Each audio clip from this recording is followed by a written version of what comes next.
stronger than that. Trouble comes screaming, we always holler back. Don't let it get us down.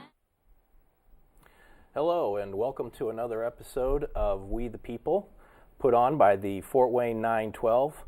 My name is Bill Wilcutts, and tonight we're going to be talking about Common Core.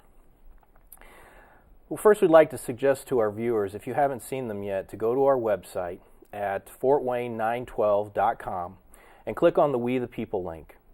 We've already recorded a couple of episodes about Common Core, and we highly suggest that you take a good look at those so you can bring yourself up to speed on the material and what's being discussed regarding this issue. I'm here tonight with Joy Pullman from the Heartland Institute, and she is a Research Fellow of Education and the Managing Editor of School Reform News. Thanks for joining us, Joy. Hi, Bill. Thank you. Great. Now today what we're going to do is we're going to dispel a couple of myths and false claims by supporters of Common Core. Particularly what we're going to do is we're going to cover the hearings that have taken place down at the Indiana State House, put on by the study committee assigned to assess and evaluate Common Core. Now the hearings only cover the standard, the hearing we're going to discuss only covers the standards themselves. It does not cover a number of other aspects of Common Core, which also involve the cost involved, the curriculum itself, testing, and the controversial data collection aspect.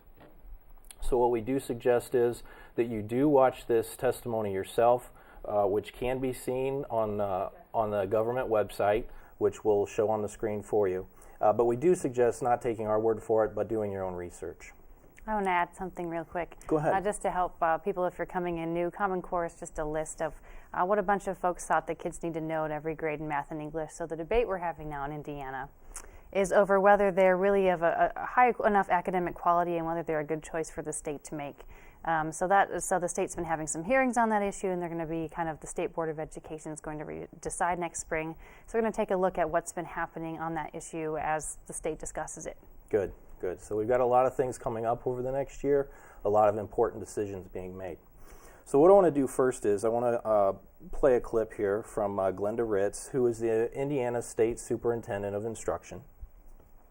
And she's talking about adding to the Common Core math standards. So let's listen to her clip real quick, and then we'll talk a little bit about it. The reason I stated it was so important in mathematics is that in the state of Indiana, many of our students are taking algebra in grade 8. And when they reach reach their senior year, they don't have a math course to take. In my personal opinion, there has to be some things added to the Common Core in mathematics because we're going to have students that exceed some of what's in the Common Core. So we just have to have the dialogue. The process in itself works its way through and determines what the end result will be. Okay, so she basically has stated that she feels that there needs to be some addition to the Common Core part of the math standards. And now what I'd like to do is hear another comment from her where she's asked about the positive aspects of Common Core. Mm-hmm. So let's listen to this. Let's watch this clip real quick. Looking at both sides of this, what are the positives that you think we might gain by going to the Common Core? The Common Core standards, as indicated in the evaluation, they are college and career ready. They've been deemed as such. The department agrees with that. We need to have types of standards that are in-depth and conceptual. With that being said, that does not mean that what we have as the current standards cannot be revised by the state of Indiana. They most certainly can. Okay, so in the first clip you heard her say that we need to add to the math standards, mm-hmm. Okay? And in the second clip she says that the standards we're going to improve upon are already college and career ready. Yes. I'm hearing some contradiction here. Can you kind of elaborate for us and explain to us how a set of standards can be acceptable in college and career ready, but yet we need to add to them? Yeah, I think it is just a consequence of everyone kind of defining Common Core into what they want it to be. So we have the U.S. Department of Education has told all the states, including Indiana, that legally we have to have academic requirements for kids that equal what the college and career ready as defined by the federal government. And so the folks at that same department have then said, well, we consider Common Core to meet that definition. So even though, people, independent experts and folks like our own state superintendent are saying, well, if kids are, it's commonly accepted that if you want to do any kind of academic math in college, you have to have algebra in grade 8. That's a gateway course to getting to calculus by the end of high school, which if you don't do, you just really can't take any math-centered college course of study. So you're right that there's a contradiction between people saying, yes, this is really great, this will get kids ready for college, but at the same time also acknowledging the truth that doesn't get kids ready for college. Right. Okay, so definitely some things to be worked out on that end of everything. Now, the other thing is that I've noticed, and maybe you can speak more to this, but I want to talk about Glenda Ritt's position on Common Core and kind of elaborate or tell us, what have you seen? Where does her position lie? Because from what I've seen, I don't see her taking a position on Common Core. So let's watch this clip here and hear what she has to say about it, and then I'd like your comments. I know this isn't a court of law, but in a court of law, when you hear the evidence, it's all been presented, the jury has to come back with a verdict, and if we do not have a solid, yes, this is a thing that Indiana wants to do, are we going to go forward with it? Because normally you would not if you don't have all of your ducks in a row and everything answered the way. I think I can succinctly say that Indiana, by our own state statute, has the ability to determine its standards. They have the ability to determine their standards. That right has not been taken away from Indiana in any way. And the process itself, like it always has, will determine what those standards will be. So the dialogue in our review, my appointment of committees, I have, starting this whole entire process throughout this year, will be taking all of that information and making determinations and recommendations as to here are the standards. What we call them later, what they are later, I have no preconceived notion, but it's an entire process by which we review the individual standards. It's not a question for me as to whether we do Common Core or do not do Common Core. It's a matter of we are looking at these standards. Are they the right standards? Do we need to change them? Are they in the right grade levels? Are the implementation, what is it in the standards that allow Indiana to do what Indiana needs to do? And as So I'm not able to gather a position from her.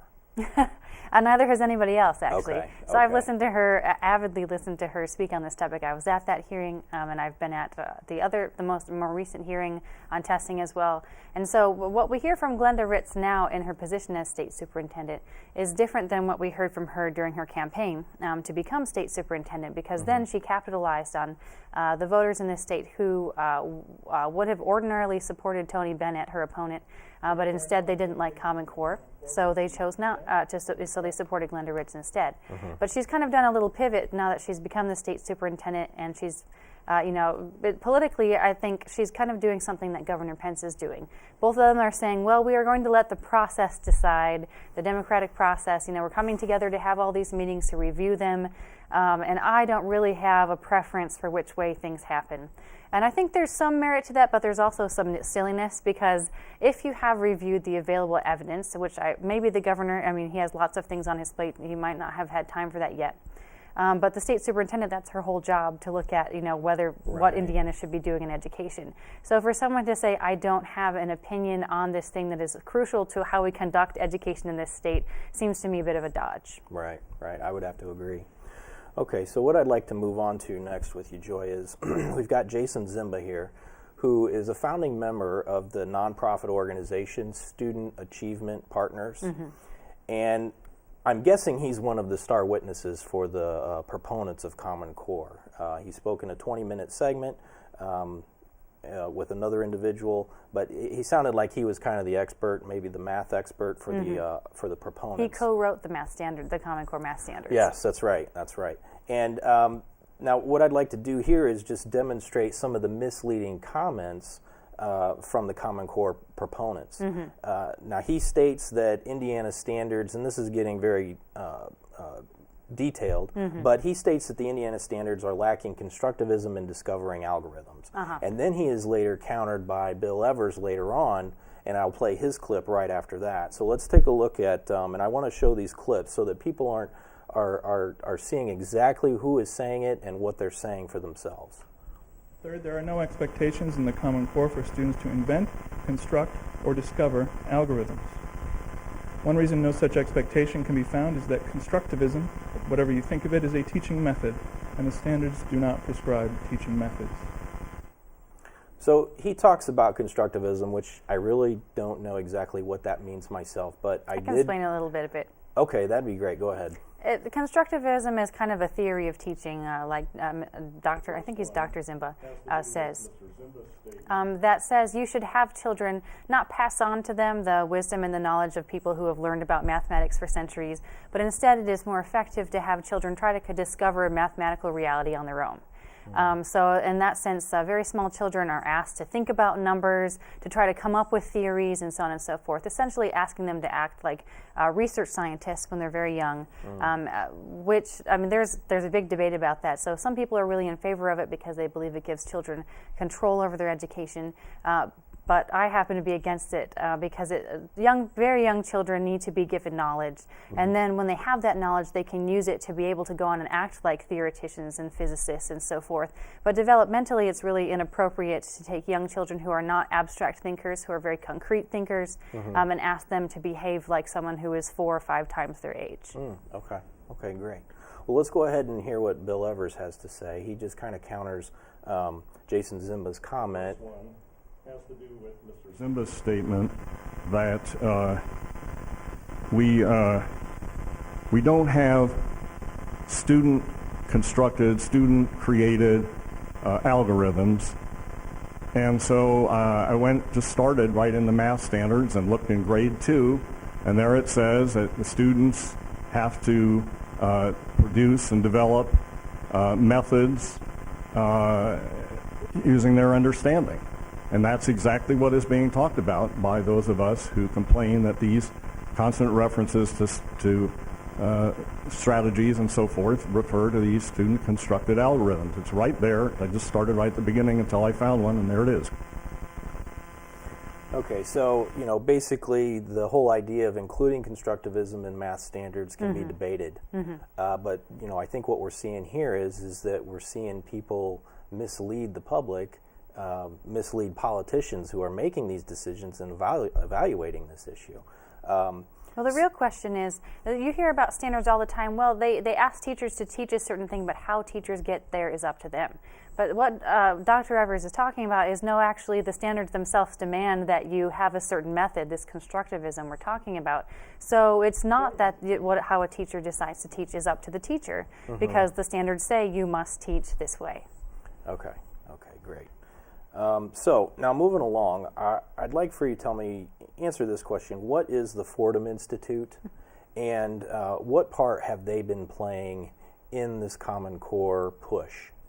Well, the Fordham Institute is an organization kind of like the one that I work for. It's a nonprofit think tank. Okay. So what that means is they hire people to sit around and look at all these crazy things that legislators want to inflict on people and evaluate whether they're a good idea. And so the Fordham Institute is one that focuses on education reform. They've been around for a good amount of time. They call themselves a right-leaning think tank. They support things that a lot of Republicans and conservatives do, although actually a growing number of Democrats support school choice as well. But they've been doing work in specifically Ohio and in Washington, D.C. for a while. Anyway, so they are one of the leading proponents of Common Core on the right, I would say, the Common Core right-leaning think tank. So the folks that they put out there are constantly, I would say, the arch nemesis of a lot of people who go around testifying on Common Core. You'll have someone from Fordham and you have someone from the other side, and it's always those two. Those are always button heads. Gotcha. Okay. All right. And I guess, unfortunately, we have to kind of, when these issues come to light, or people start figuring out that this isn't such a good idea, we usually have to start following the money. Now with Jason Zimba's organization, Student Achievement Partners, I found an article in Time magazine in February of 2012 stating that they received $18 million from General Electric. And then the Fordham Institute, now they've received a substantial amount of funding from the Gates Foundation, is that correct? $6.7 million at last count. Okay. And let me tie a little bit of that together for you. The Gates Foundation is the biggest philanthropy in the world. So they have, I like to say, more money than God. But they actually have more money than the United States spends on its entire federal budget in a year, or it's about equivalent, like $2 trillion almost. So it's a very large amount. So, but they have been the main backer of Common Core starting a decade ago, and right through funding the creation of the standards themselves. And so that's why it's pertinent that they fund some of the folks who have been going around supporting Common Core, because if you care about independent analysis, research, and so forth, it's important to look at it. I mean, people are welcome to get money from wherever they like. I don't think it's evil for Bill Gates to have a lot of money. He earned it. Sure. But at the same time, I didn't elect him to my school board, and so when school boards are taking research from organizations that look like they're independent, and they think it's a bunch of different research from multiple sources, but all those multiple sources are essentially almost always funded by the Bill and Melinda Gates Foundation. So when everything goes back to one source, you kind of think, well, there isn't really a multiplication of evidence, a large amount out there from anyone but the Gates Foundation that says that this is a good idea for the country. Okay.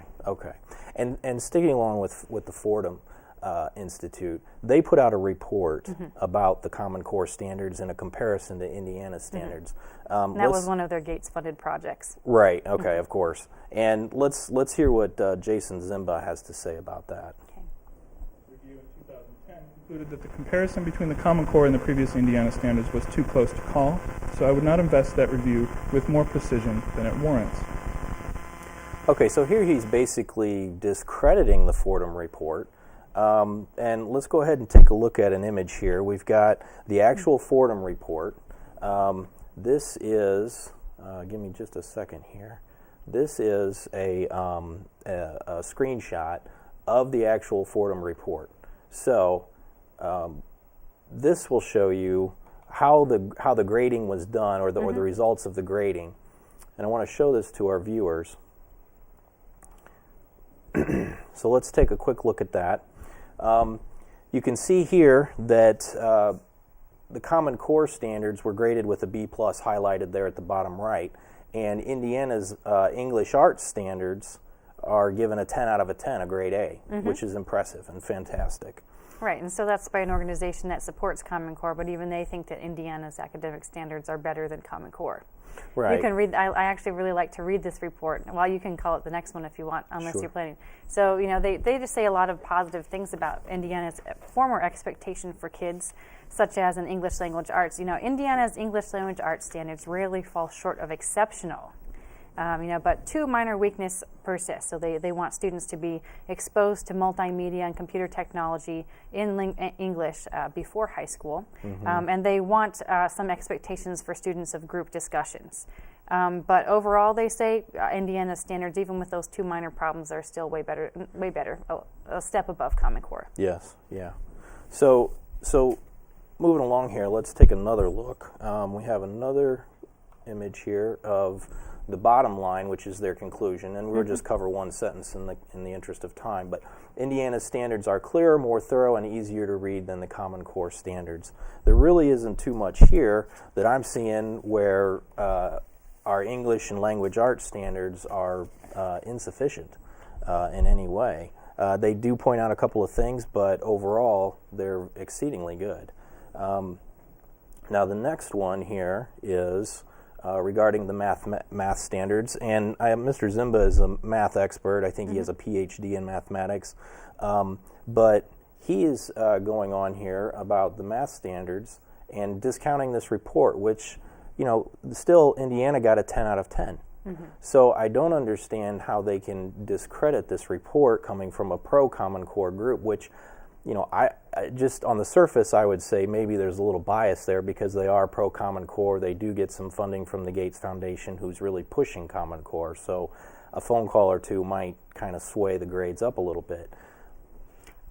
Sure, and Dr. Zimba is saying, oh, well, the difference between an A- and an A is really not that big, so Indiana should go with an A-. Well, I don't know if you've ever had a GPA, but to me, the difference between a 3.7 and a 4.0, made the difference between my SUMA and my Magna and my college, Magna cum laude or whatever. Magna cum laude, yeah. So, I think if you know something that is better, you might as well always go with the thing that is better. Yeah. Why take anything worse? Yeah, why take a step backwards?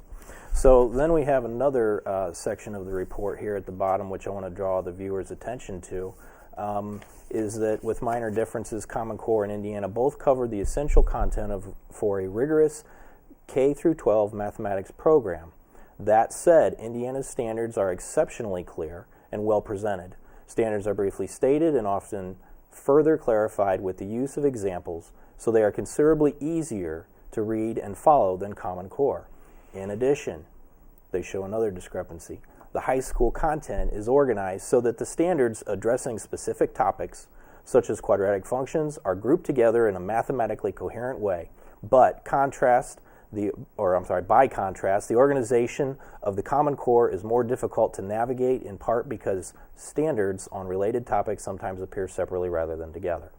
So I think it's pretty clear here that the Fordham Institute itself definitely supports Indiana standards. However, when they testify in front of state legislatures and boards of education, they change their tune.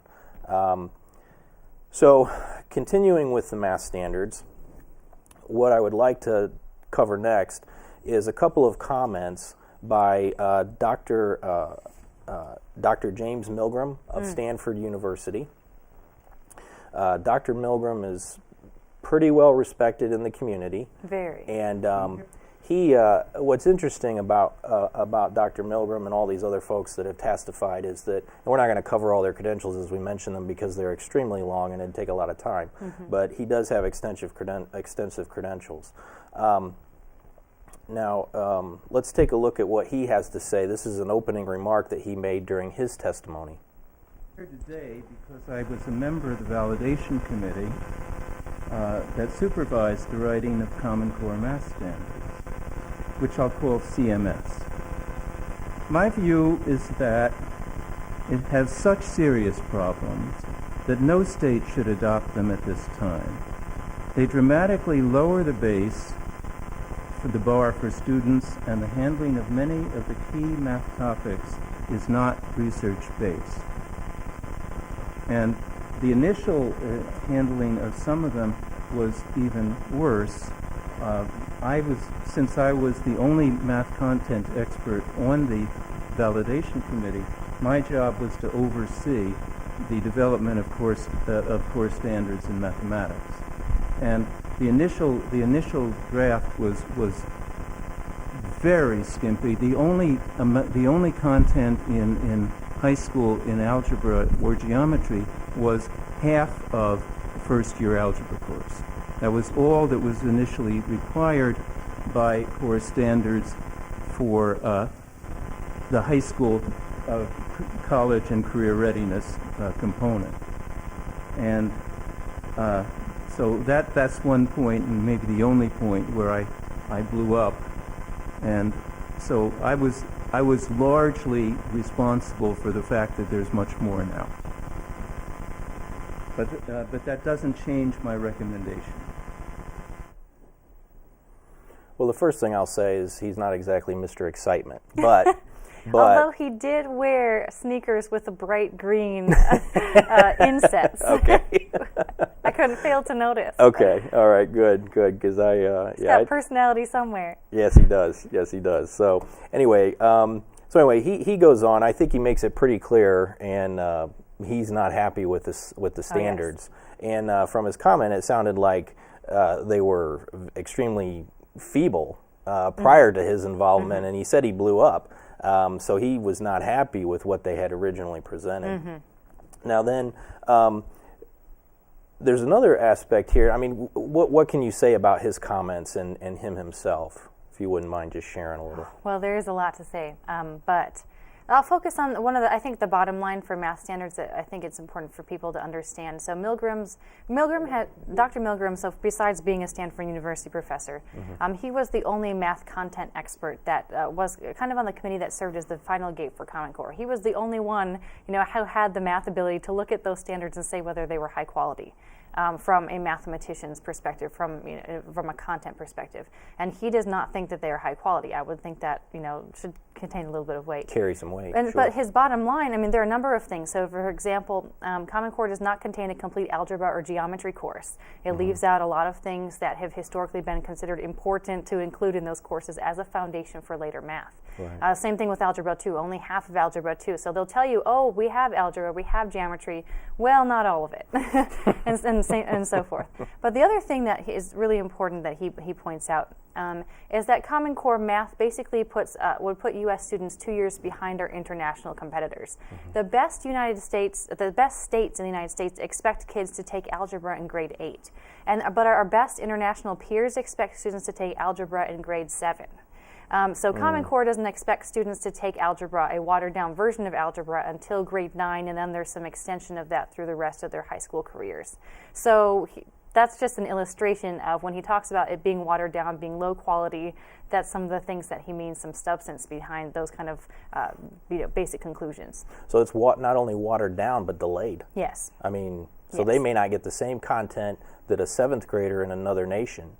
Oh, yes. Until maybe they're a sophomore. Yes. Or maybe even a junior if they continue to take algebra. Right. Okay, great. So the next thing I'd like to do, and this kind of goes to, speaks to the credibility of Dr. Milgram. Jason Zimba goes through and he lists a number of organizations who signed a letter. Yeah. Now let's hear that comment.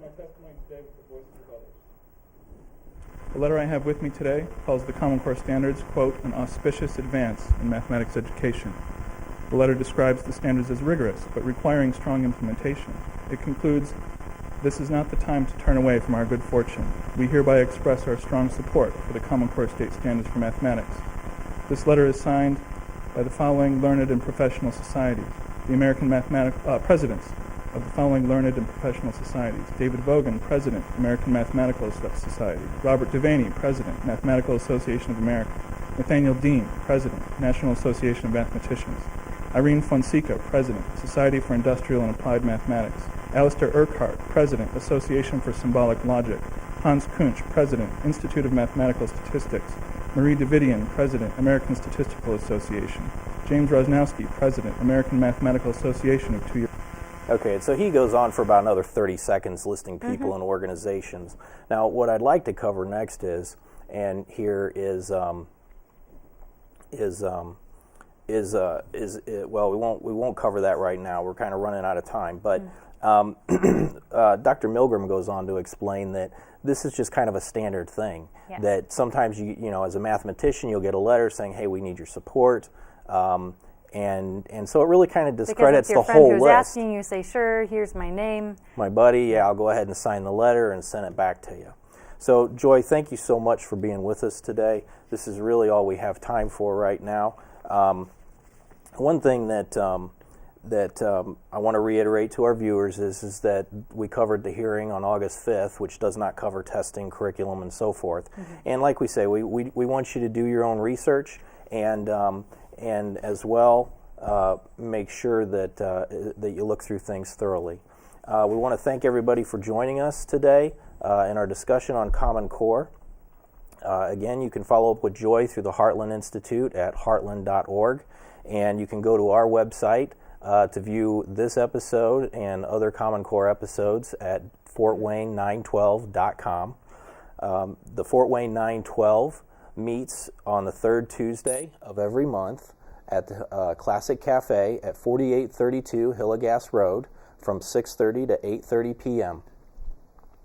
We're also hosting presentations around town on Common Core, so parents can come out and anybody interested can come out and ask questions. We're also showing movies and documentaries, and we are have those scheduled on our website. You can go to the calendar at fortwayne912.com and find out when and where those will be showing.